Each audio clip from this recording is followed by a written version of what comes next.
श्रीमद् कुंज विहारिणे नमः। श्री स्वामी हरिदास विजय तेतराम। भगवान अनंत हैं, इसलिए उनका सब कुछ अनंत है। हरि अनंत, हरि कथा अनंता,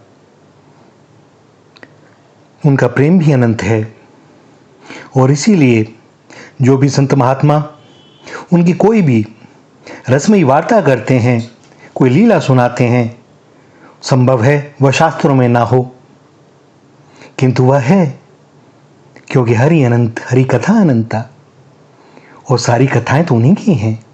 रंगमंच उनका है, लीला विलास उनका है। कैसे कोई कह सकता है कि यह कथा उनकी नहीं? जो भी हमें प्रेम से आनंद से भर दे, वो उन्हीं की तो कथा हो सकती है, और किसकी।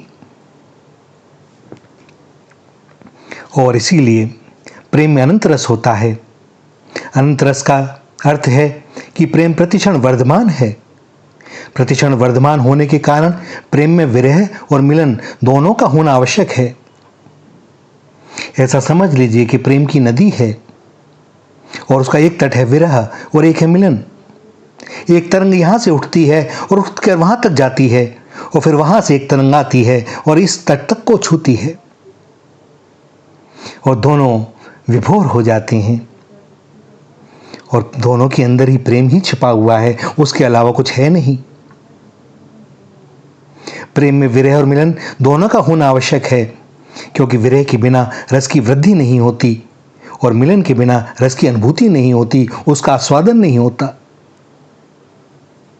संसार में तो संयोग का रस भी नहीं रहता और वियोग का रस भी नहीं रहता, क्योंकि संसार का नित्य वियोग है। परंतु मिलन का रस भी नित्य रहता है और विरह का रस भी नित्य रहता है, क्योंकि भगवान का नित्य योग है। संसार के नित्य वियोग के अंतर्गत संयोग और वियोग होते हैं, और भगवान के नित्य योग के अंतर्गत मिलन और विरह होते हैं। आप लौकिक उसी व्यवहार में समझ लें। मान लो पति पत्नी बहुत वर्षों से एक साथ रह रहे हैं, 15-20 दिन के लिए पत्नी दूर चली जाए। अब पत्नी को पति की और पति को पत्नी की आवश्यकता महसूस होने लगती है। क्षण क्षण पर उसे होता है, वह यहां होती तो यह करती, आज मुझे यह सुविधा ना होती। और तब एक दूसरे का सम्मान करने का और प्रेम का रस बढ़ता है। तो जब लौकिक में यह होता है, भैया अलौकिक की तो जिसने अनुभव किया है, जो अनुभव करते हैं वे ही जानते हैं कि मिलन भी उनको प्रिय है और विरह भी प्रिय है। क्षण क्षण मिलन है, क्षण क्षण विरह है, क्योंकि एक लहर यहां से उठी अंतर में से, और अंतर में ही उत्ताल तरंग के रूप में परिणत होकर गिरी, और फिर विरह की एक लहर उठी। माता कौशल्या सुमित्रा से कहती हैं, हे सुमित्रे, यदि राम जी वन में चले गए हैं तो फिर मेरे को दिखाई क्यों देते हैं? और यदि वन में नहीं गए हैं तो उनको सामने जब मैं देखती हूं तो मेरे हृदय में जलन क्यों होती है? भैया, प्रेम में मिलन और विरह दोनों साथ साथ रहते हैं। अर बरात मिलबे को निस्दिन, मिलई रहत मनु कबहू मिले ना। भगवत रसिक रसिक की बातें, रसिक बिना कोई समझ सके ना। अर बरात मिलबे को निस्दिन, मिलई रहत, यह मिलन है। हर समय मिले हुए हैं, और कैसे मिले हुए हैं? मनु कबहू मिले ना, और यह विरह है। श्री किशोरी जी सखी से कहती हैं कि तुम धन्य हो जो श्री कृष्ण को देखती हो। मैंने तो आज तक श्री कृष्ण को देखा ही नहीं, क्योंकि जब श्री कृष्ण सामने आते हैं तो श्री किशोरी जी की दृष्टि उनके कर्ण कुंडल में ही अटक जाती है, स्थिर हो गई, उससे आगे बढ़ी नहीं। फिर वे श्री कृष्ण को कैसे देखें?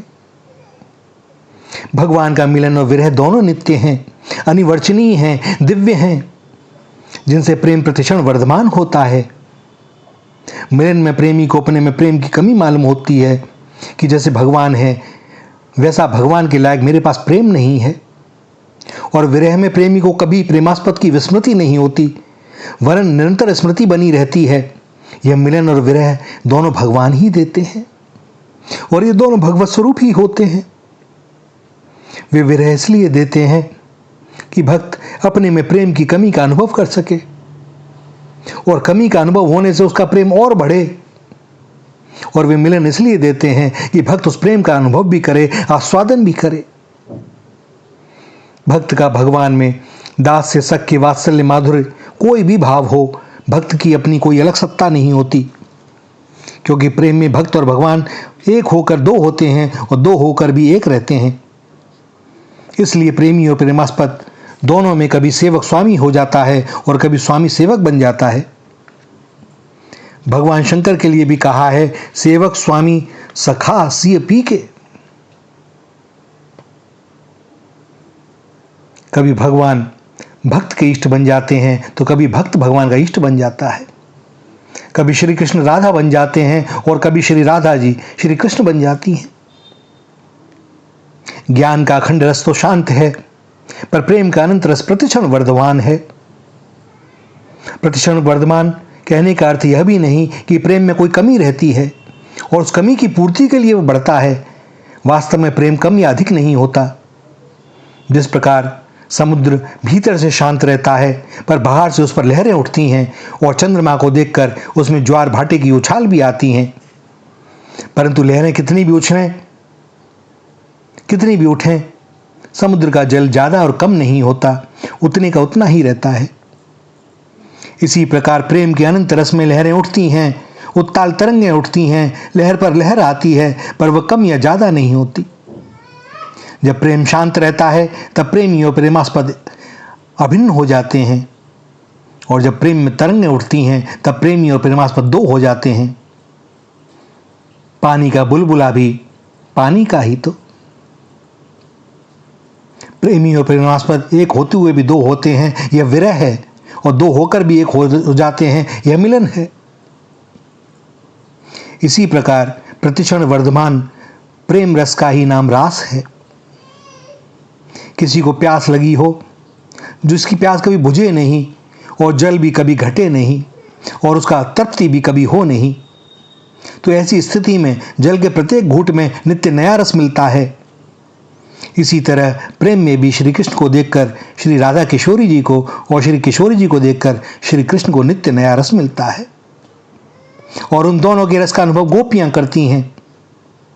और प्रेम की इस वृद्धि का नाम ही भैया रास लीला है, यह रस की लीला है। श्री राधा श्री राधा श्री राधा।